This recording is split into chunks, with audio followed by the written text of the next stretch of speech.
If you listen to knife nerds talk for long enough, eventually you'll find some words that either are used improperly or just aren't words in English at all. Today, we're going to break down some videos that we've taken at Blade HQ over the years and teach you a little how to speak knife. Let's get into it.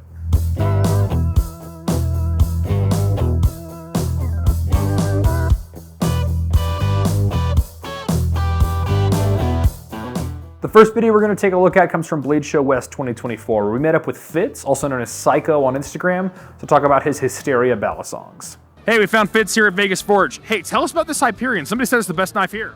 So these are my Hysterias. Right now I'm doing channel.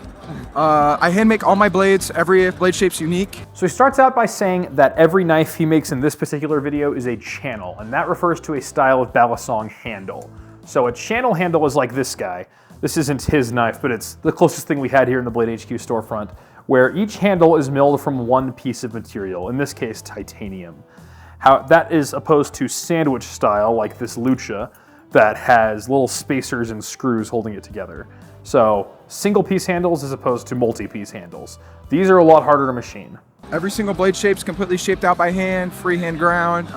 And then when he mentioned how the blade shape is ground by hand, what he's talking about is how the blade is tapered. So a grind is how you get from a thick spine to a thin edge. And in this case, it's a hollow grind. And a lot of times they'll have a jig or even a robot that will push it against the grinder and get the perfect grind. But freehand grinding lets you do all kinds of crazy things with your grind, and it's a whole lot harder. And one of the reasons that Fitz's knives are so expensive is because it takes a lot of skill to freehand grind. All sorts of wild materials and patterns. This one's like a stainless San Mai that I did. Next up, he talks about his Damascus blades. He is a blacksmith by trade. He works at Vegas Forge, and he forges Damascus. And he talks about having San Mai blades. So here we have one. It's a Damascus steel, meaning like a pattern welded steel. It's pounded into a fun pattern. But in this one, the last weld they do is they sandwich a steel you know and love in the middle. So you get all the cutting power of the steel you would think you'd have, as well as this Damascus pattern on top. It takes a lot of skill to do that, and it's really cool that he does it for his custom balisongs. The next video we're going to look at comes from SHOT Show 2023, one of my favorite interviews I've ever done with Eric Glesser, talking about the details of the Shaman. When you look at the bevel grind on this, when we do a straight plunge, which is really challenging. With a lot of makers, they'll do an arced plunge. He talks about the bevel grind on the Shaman, and what he's talking about is how we get from the thick to the thin, just like we were talking about a minute ago with grinds. But he's talking about this corner right here that's found in the grind. Most knives will have a bit of a curve in that corner, like we'll find here on this Amphibian that we'll talk about more. You see there's a bit of a curve in that area. And what that does is it gives the knife a little more cross-sectional strength at the expense of a little bit of edge room right here. However, Eric Glesser is confident enough in the Shaman that he goes a hard corner here and gets you edge all the way there. That is a very difficult grind to do, and it's really impressive that they do it here. Even when you put these on an edge angle guide, you'll find they're incredibly accurate. And then as you feel it, it gets thicker at the bevel right here.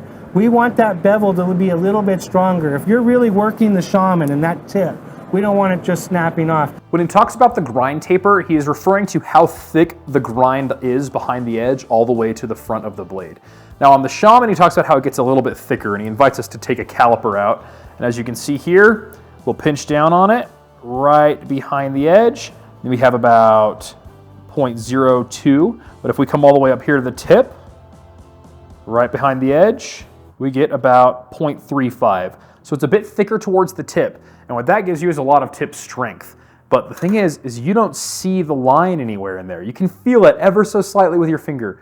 They did a really good job of hiding that in there. Very well done. This next section comes from a video we did just a few months ago of my knife collection, talking about the Microtech Amphibian. I had the chance to visit Tony Marfione once upon a time, and I was talking to him about this knife. So this was an auto a long time ago, and it had that recurve blade, and it's designed amphibious-like. Like play with it in the water, play with it not. Yeah. When I say recurve blade, I'm referring to this curve in the edge. I know a lot of you archers out there think a recurve bow, but a recurve edge is kind of similar to that limb shape, except here we have a curve that goes in and out. And what this gives you is a lot of belly and slicing performance down here. And as you're cutting through things, it kind of gathers fibrous materials in and cuts through them like a scimitar might. Really cool. But now I'm like, I must have stuff that is waterproof. And not only, like this is, I mean, it's G10, M390. It's stuff that is good in the water always on anything. When I said M390, I was referring to the blade steel. If you hear like a bunch of letters and numbers before the word blade, it's probably referring to the blade steel, and that can tell you what sort of performance you can expect from it. If you want to learn more about blade steels, we have an entire steel guide at bladehq.com. But the fact that it's the Amphibious, it's got so much like fluting, they call it, but it's like a ridged jimping. Yeah. And then a nice hook to it. The first word that we talk about today that is sort of made up by knife people is jimping. And jimping refers to these little notches that are in the spine and blade of the handle that give you a little extra grip. And this one has fluting, which is sort of like very fine jimping all the way across the handle. And as I mentioned in the video, this is sort of an amphibious style knife. So if your hands are wet, those little jimps and flutes will make sure your hand does not slip around on the knife. The last video we're going to do comes from our Pocket Checks video at Blade Show 2024 with my friend Tomasa Loss of the Tactical Tavern. This is the Mannix from Spyderco, Mannix 2. Crew wear steel, micarta. I love the brown, I love the contrast. Beautiful. It's gonna patina really well. Oh, gosh. His Mannix has a crewwear blade and a micarta handle, and I have a pair of 3 with the same outlay here. Micarta is a laminate of resins with fabric, and it has a nice clothy texture to it, and it tends to get dark as you get it wet or oily with your hands. And they call a patina what grows on it. It's sort of the oils and dirt and whatever that darken the handle and make it become distinctly yours. Crewwear is a carbon steel that also patinas, but in a bit of a different way. Instead of just getting dirty and stained, it actually darkens from a chemical reaction happening in the air. Very cool. This is a fun thing if you want a knife that sort of ages with you. So as you can see, there's a lot of weird knife jargon that goes on in the industry. This is just a drop in the bucket of the things that you can learn. If you want to learn how to speak knife, find people to talk to about knives, and soon you'll start finding yourself saying all the weird things that knife people say, and you'll start to understand the minutia of knives a little bit better. And the more you know, the better knives you will have, and the better care you will be able to take of them. Thanks for watching, and we'll see you next time.